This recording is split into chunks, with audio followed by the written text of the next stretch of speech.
Bismillahirrahmanirrahim. Assalamualaikum warahmatullahi wabarakatuh. Perkenalkan, nama saya Anissa Nurul Ainia dengan NIM 1983309 dari kelas PTI 2A. Dalam video pembelajaran kali ini, saya akan menjelaskan tentang bagian-bagian komputer dan fungsinya. Yuk, simak videonya. Nah, untuk bagian-bagian komputer secara garis besar, komputer terbagi menjadi dua. Yang pertama itu portable, diantaranya seperti laptop, tablet PC, netbook, dan semacamnya. Yang kedua yaitu desktop. Adapun bagian-bagian komputer yang ada di gambar yaitu bagian-bagian komputer yang berjenis desktop. Dan bagian-bagian komputer tersebut sebagai berikut. Yang pertama motherboard, power supply, prosesor, heatsink, hard disk, VGA card, optical drive, LAN card, WLAN card, sound card, RAM, dan ROM. Untuk bagian-bagian komputer yang akan kita bahas pertama yaitu motherboard. Motherboard atau biasa disebut dengan mainboard atau baseboard adalah papan sirkuit cetak atau printed circuit board atau PCB. Papan ini menjadi salah satu komponen terpenting di dalam sebuah komputer. Dengan adanya motherboard, setiap komponen utama dalam komputer dapat berhubungan dengan komponen lainnya. Motherboard inilah yang menampung seluruh komponen yang memiliki peran penting dalam sistem seperti CPU, RAM, VGA card, USB port, dan lain-lain. Adapun fungsi motherboard di sini yaitu menyediakan akses bagi setiap komponen dalam melakukan komunikasi. Yang kedua, meningkatkan fleksibilitas dari komputer itu sendiri. Yang ketiga, menyediakan tata letak terbaik. Yang keempat, mengedarkan daya bagian-bagian komputer sesuai dengan kebutuhan. Yang terakhir yaitu memungkinkan untuk menghubungkan komponen secara langsung maupun tidak langsung. Nah, teman-teman, selanjutnya di sini ada bagian-bagian motherboard. Motherboard itu sendiri terdiri dari dua bagian, yaitu internal dan motherboard eksternal. Internal motherboard yaitu bagian-bagian motherboard yang biasanya berada di dalam casing komputer, sedangkan eksternal motherboard adalah bagian-bagian atau port yang digunakan untuk menancapkan komponen tambahan pada komputer. Adapun bagian-bagian internal motherboard yaitu yang pertama CPU socket, yang kedua memory slot, yang ketiga power connector, yang keempat SATA port, yang kelima PCI slot, yang keenam PGA slot, yang ketujuh ID port.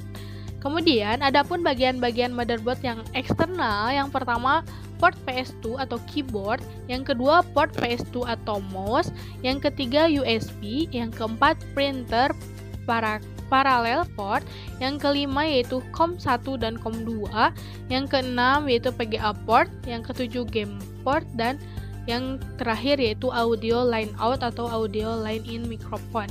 Nah, untuk jelasnya, kalian pernah nggak memasangkan keyboard kalian dengan kabel? Nah, di situ kabel keyboard kalian itu berbentuk USB. Nah, itu berada dan si port USB itu berada di external motherboard atau bagian dari external motherboard. Nah, bagian-bagian komputer yang kedua yaitu power supply. Power supply merupakan suatu perangkat keras yang memiliki fungsi untuk mensuplai daya atau tegangan ke dalam komponen komputer. Daya tersebut disuplai menuju motherboard, hard disk, heatsink, dan lainnya. Adapun fungsi power supply yaitu bertujuan untuk mengubah tegangan arus AC menjadi DC. Adapun dua jenis power supply, yang pertama power supply AT yaitu power supply yang memiliki bentuk dimensi kabel power yang akan dihubungkan ke motherboard secara terpisah menjadi dua konektor, yaitu konektor PS dan konektor konektor P8 dan konektor P9. Dengan demikian, pada saat pemasangan diperlukan ketelitian agar tidak terjadi kesalahan dalam pemasangannya. Yang kedua yaitu ada power supply ATX. Jenis power supply ini memiliki kabel dengan jumlah 20 pin yang disusun menjadi satu kesatuan untuk dihubungkan ke motherboard. Sangat jarang terjadi kesalahan dalam pemasangan jenis power supply ini. Nah, untuk power supply ATX biasa digunakan dalam PC atau personal komputer yang biasa ada di sekolah-sekolah seperti di SMK, kemudian digunakan untuk praktek-praktek biasanya. Karena power supply ATX ini adalah power supply yang gampang untuk memasangkannya. Nah, kalian bisa lihat ketika kalian menghubungkan CPU ke arus listrik. Nah, si tegangannya itu berasal dari power supply gitu. Bagian-bagian komputer yang ketiga yaitu prosesor atau CPU atau otak komputer. CPU ini adalah salah satu jenis perangkat keras dari komputer yang digunakan untuk menangani instruksi yang diberikan. CPU sering dikatakan sebagai prosesor yang merupakan otak dari sebuah komputer. Adapun 3 fungsi utama prosesor yaitu menerima instruksi yang diberikan, mengolah instruksi, dan kemudian mengeksekusi instruksi tersebut. Adapun 3 bagian penting dari prosesor, yang pertama ALU, yang kedua CU, dan yang ketiga memory unit. ALU berfungsi untuk melakukan berbagai perhitungan aritmetika dengan instruksi dari program. Kemudian CU berfungsi untuk mengatur lalu lintas data seperti input, masukan, dan output keluaran. Adapun memory unit atau biasa kita sebut register merupakan sebuah alat kecil yang mempunyai akses kecepatan tinggi. Nah, teman-teman, di sini ada jenis-jenis prosesor dengan 2 kategori. Yang pertama berdasarkan soket dan yang kedua yaitu berdasarkan merek atau vendors. Untuk seperti teman-teman ketahui bahwa jenis-jenis prosesor itu sangat banyak sekali. Nah, ini saya hanya mengambil dari sebagian saja supaya bisa dijadikan contoh dan bisa teman-teman lihat apa sih jenis prosesor yang teman-teman pakai untuk personal komputer teman-teman. Nah, di sini ada berdasarkan soket. Untuk jenis-jenis prosesor berdasarkan soket atau ketika kita melihat prosesor dengan berdasarkan soket, sepertinya sangat awam sekali karena bentuknya hampir sama tapi berbeda seperti itu. Nah, kalau untuk berdasarkan merek atau vendors, kita sudah tahu bahwa prosesor bermerek Intel, atau prosesor Apple, ada prosesor AMD, ada prosesor IBM, ada prosesor Cyrix VIE, ada prosesor IDT. Nah, untuk prosesor atau jenis-jenis prosesor berdasarkan merek ini sangat mudah atau sangat kita ketahui karena banyak ditemukan di toko-toko. Nah, mungkin saja dari berdasarkan merek tersebut ada jenis atau ada misalnya prosesor Intel yang isinya soketnya yaitu soket 370 misalnya, seperti itu. Untuk berdasarkan soket ini sangat awam sekali karena kita lihat dan untuk teman-teman yang belum pernah buka-buka PC atau personal komputer pasti awam sekali karena membingungkan karena semua bentuknya sama tapi ada pin-pin yang berbeda. Untuk selanjutnya yaitu bagian komputer yang selanjutnya yaitu heatsink atau kipas dari PC.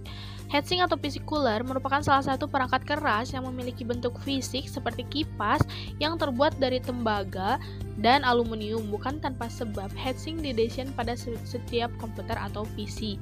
Nah, di sini ada jenis-jenis heatsink. Yang pertama heatsink casing, yang kedua heatsink fan atau HSF, yang ketiga ada water cooling atau liquid cooler, dan yang terakhir yaitu dry ice cooler dan nitrogen cair. Nah, di sini seperti kita ketahui bahwa heatsink itu adalah kipas yang berada di dalam PC komputer yang berfungsi untuk mendinginkan atau menstabilkan tekanan dalam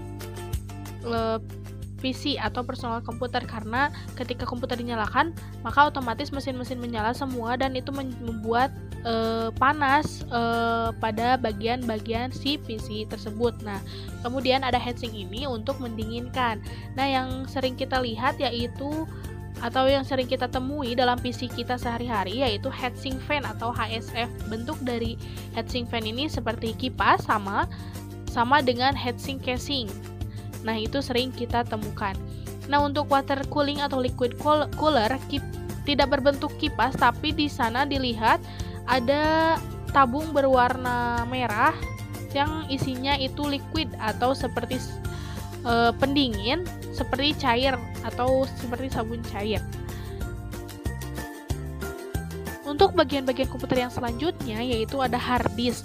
Hard disk atau HDD merupakan salah satu perangkat keras komputer yang juga digunakan sebagai media penyimpanan. Umumnya di dalam hard disk terdapat piringan, di mana piringan itu yang memiliki peran untuk menyimpan data secara permanen. Adapun di sini fungsi hard disk yang pertama menyimpan file dalam berbagai macam format, yang kedua ada sebagai space atau menyimpan data, yang ketiga yaitu menyimpan data bagi aplikasi dan software, yang keempat yaitu sebagai sarana backup, dan yang kelima yaitu menyimpan data operasi. Nah, di sini ada jenis-jenis hard disk atau ada dua jenis hard disk. Yang pertama hard disk konvensional dan ada solid state drive. Hard disk konvensional yaitu hard disk yang sering kita temui di dalam di setiap toko. Nah, di sini ada kelebihan dan kelemahannya. Yang pertama ada kelebihan dari hard disk konvensional ini yaitu harganya murah, dan yang kedua merek dan kapasitas yang beragam. Kemudian ada kelemahan di sini daya tahan atau durabilitas. Nah, hard disk konvensional ini sering kita temui dan sering kita lihat orang-orang menggunakan hard disk eksternal yang sering dibawa-bawa dan bentuknya seperti CD drive atau bentuk CD tapi kotak besar. Nah, yang kedua ada solid state drive. Untuk SSD ini bentuknya kecil seperti baterai HP, namun memiliki banyak kelebihan. Yang pertama, SSD lebih cepat dalam kecepatan read and write. Yang kedua, saat digunakan tidak mengeluarkan suara. Yang ketiga, SSD jauh lebih ringan. Yang keempat, lebih hemat listrik. Dan yang terakhir yaitu tahan terhadap guncangan. Karena SSD ini bentuknya kecil dan mudah dibawa-bawa, dan kapasitasnya juga memadai untuk penyimpanan besar. Dan biasanya ada kelemahannya. Yang pertama yaitu harganya mahal dan umurnya yang pendek. Artinya harganya bentuknya kecil namun harganya mahal, lebih mahal dari hard disk konvensional. Dan yang kedua yaitu umurnya pendek, dan artinya si SSD ini lebih sering rusak dan sering hilang tentunya karena bentuknya yang kecil. Nah, yang selanjutnya di sini ada VGA card. VGA card atau Virtual Graphic Array merupakan suatu perangkat keras komputer yang digunakan untuk mengolah dan menerjemahkan output ke dalam monitor. VGA card sering juga dikatakan sebagai Video Graphic Adapter. Adapun fungsi dari VGA card di sini banyak, yang tentunya yaitu menyimpan data-data dari sebuah hard disk, membuat sebuah gambar dengan kualitas yang sangat bagus dan berkualitas, dan menggambar atau mendesain grafis, ataupun juga dapat digunakan untuk bermain game. Nah, untuk VGA card ini bentuknya seperti yang ada pada gambar dan biasanya tersimpan di dalam PC atau komputer. Nah, VGA card ini biasanya berfungsi yang kita ketahui yaitu menampilkan apa yang kita inginkan di dalam komputer. Jadi ketika kita menggunakan PC atau komputer, nah akan muncul seperti tampilan-tampilan Windows. Nah, itu biasanya dikeluarkan atau dikeluarkan oleh si VGA card ini. Namun biasanya yang terlihat oleh kita yaitu VGA card yang biasanya untuk proyektor. Nah, di sana ada port untuk VGA. Nah, itu mungkin bagian dari VGA card. Nah, yang selanjutnya di sini ada optical drive. Optical drive adalah perangkat keras yang memiliki fungsi yang sama dengan hard disk atau flash disk, yaitu sebagai media penyimpanan. Nah, namun berbeda dengan hard disk dan flash disk, media penyimpanan optical drive ini dikhususkan untuk media penyimpanan berbentuk CD. Adapun di sini jenis-jenis optical drive, yang pertama ada CD-ROM, yang kedua ada CD-RW, yang ketiga ada DVD-ROM, yang keempat ada DVD combo, kemudian yang kelima ada DVD-RW. Nah, optical drive ini atau jenis-jenis dari optical drive ini sama fungsinya dengan media penyimpanan, namun beda dari segi jenis CD yang kita punya atau jenis penyimpanan yang kita punya seperti DVD dan CD. Kemudian di sini ada LAN card atau kartu jaringan. LAN card sering disebut dengan NIC atau Network Interface Card atau Ethernet card atau kartu jaringan. Perangkat ini digunakan untuk menghubungkan beberapa komputer dengan jaringan, terutama dalam area LAN. Nah, di sini ada fungsi LAN sebagai media penghubung dalam jaringan komputer untuk melakukan suatu pertukaran data. Nah, LAN card ini biasa kita temui di dalam PC. Nah, di internal itu LAN card itu disimpan dalam PC di internal. Nah, untuk eksternalnya kita bisa lihat ada seperti port untuk memasukkan kabel LAN card. Nah, itu sebagai media penghubung atau jalannya komputer untuk melakukan suatu pertukaran data atau untuk menghubungkan komputer dengan jaringan internet. Nah, di sini ada jenis-jenis LAN card. Yang pertama LAN ISA, yang kedua LAN PCI, bentuknya seperti VGA untuk proyektor. Yang ketiga ada USB LAN PCI, bentuknya seperti flash disk dan itu disebut USB LAN PCI portable. Jadi LAN card berbentuk portable atau bisa dibawa ke mana-mana. Tadi ada LAN card dan sekarang ada WLAN card. WLAN card atau wireless LAN card atau biasa juga disebut dengan Wi-Fi adapter merupakan perangkat komputer yang berhubungan dengan jaringan. Fungsinya sama seperti LAN card, yaitu menghubungkan komputer dengan akses jaringan. Akan tetapi dengan adanya WLAN card lebih memudahkan Anda dalam melakukan koneksi jaringan tanpa harus membawa kabel kemana-mana, hanya untuk menghubungkan dengan jaringan. Adapun komponen WLAN card di sini ada mobile atau desktop PC, kemudian ada access point, yang ketiga ada WLAN interface, dan yang terakhir ada antena. WLAN card ini sama halnya dengan LAN card yang tadi disebutkan, namun WLAN card ini berada di internal atau di dalam PC komputer. Nah, biasa kita menyebutnya ketika kita ingin mengkonekkan ke internet ada menggunakan kabel dan ada menggunakan Wi-Fi. Nah, ini merupakan penghubung atau kartu Wi-Fi untuk laptop kita atau untuk personal komputer kita untuk terhubung ke dalam internet. Dan WLAN card ini bentuknya sangat kecil, seperti chip sebesar chip tipis tapi sebesar baterai HP dan berada di dalam dan jarang kita menemukannya untuk orang awam. Kemudian di sini ada sound card. Sound card yaitu kartu suara yang berkaitan dengan kebutuhan audio dan suara dalam suatu komputer. Misalkan saja ketika Anda mendengarkan suara yang berasal dari komputer menggunakan headset atau speaker, maka suara yang Anda dengar itu adalah diolah oleh sound card. Nah, sound card ini biasa kita temukan yaitu berbentuk port eksternalnya. Nah, untuk port internalnya atau bagian di internalnya ada seperti di dalam gambar. Nah, untuk port eksternalnya kita sering temui ketika kita ingin memasangkan headset atau handsfree. Nah, itu ada colokan berwarna-warni. Nah, itu diolah oleh sound card. Nah, di sini ada jenis-jenis sound card. Yang pertama ada sound card off board, yang kedua ada sound card on board, dan yang ketiga ada sound card eksternal. Sound card off board artinya sound card ini dipasang ke slot ISA atau PCI. Keunggulan dari sound card ini, jenis ini adalah kualitas suara yang dihasilkan menjadi lebih bagus dibandingkan sound card on board. Nah, sound card off board ini berarti di luar, artinya si port eksternalnya ada di luar. Berbeda dengan sound card on board, yaitu posisinya ada di dalam atau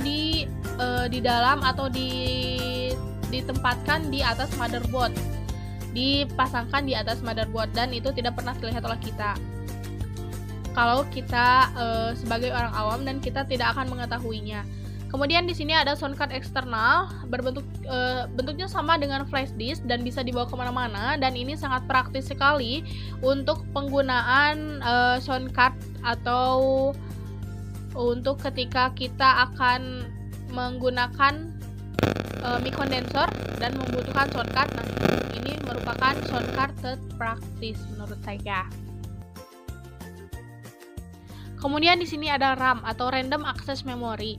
RAM atau Random Access Memory adalah salah satu jenis perangkat keras komputer yang digunakan sebagai media penyimpanan sementara dan hanya dapat diakses ketika komputer dinyalakan dan acak. Fungsi RAM ini ada yang pertama membaca data, yang kedua menyimpan penyimpanan sementara. Nah, untuk jenis-jenis RAM ini ada Dynamic RAM, ada SD RAM, ada DDR-RAM, RAM Bus Dynamic RAM, Static RAM, Extended Data Out RAM.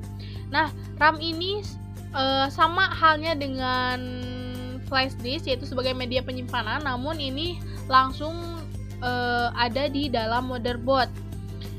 dan fungsinya untuk membaca data dan penyimpanan sementara. Artinya ketika kita mengetik atau menyimpan file, nah itu disimpan oleh RAM. Nah, di sini jenis-jenisnya juga banyak, dan jenis-jenis RAM ini biasanya digunakan sesuai dengan kebutuhan. Seperti laptop dan PC beda penggunaan jenis RAM-nya. Yang selanjutnya di sini ada ROM. Tadi ada RAM, sekarang ada ROM. ROM adalah read only memory, yaitu jenis memori atau tempat penyimpanan data di dalam perangkat komputer yang sifatnya permanen, sehingga tidak mudah berubah atau hilang walaupun komputer tiba-tiba mati. ROM termasuk ke dalam kelompok perangkat keras komputer berupa chip memori semikonduktor di mana isinya hanya bisa dibaca saja, bahkan untuk menyimpan data pada ROM bisa dibilang tidak mudah. Yang pertama, di sini ada fungsi ROM, yaitu untuk menyimpan firmware berupa perangkat lunak atau yang sering disebut software. Nah, ROM ini sama dengan RAM, media penyimpanan, namun media penyimpanan yang berbeda penyimpanan filenya. Artinya yang tadi RAM bisa menyimpan file apa saja, seperti kita akan membuat file-file tugas, nah itu disimpan oleh RAM. Nah, di sini ROM yaitu menyimpan seperti firmware atau berbentuk aplikasi. Ketika kita penginstalan aplikasi dan data-data aplikasi kita itu tersimpan di dalam ROM. Kemudian di sini juga ada macam-macam ROM, berbagai jenis, dan jenis-jenis ROM ini biasa digunakan sesuai dengan kebutuhan, sama seperti dengan RAM. Nah, teman-teman, mungkin itu saja yang dapat saya sampaikan. Terima kasih telah menyimak video pembelajaran dari saya. Semoga bermanfaat. Terima kasih. Wassalamualaikum warahmatullahi wabarakatuh.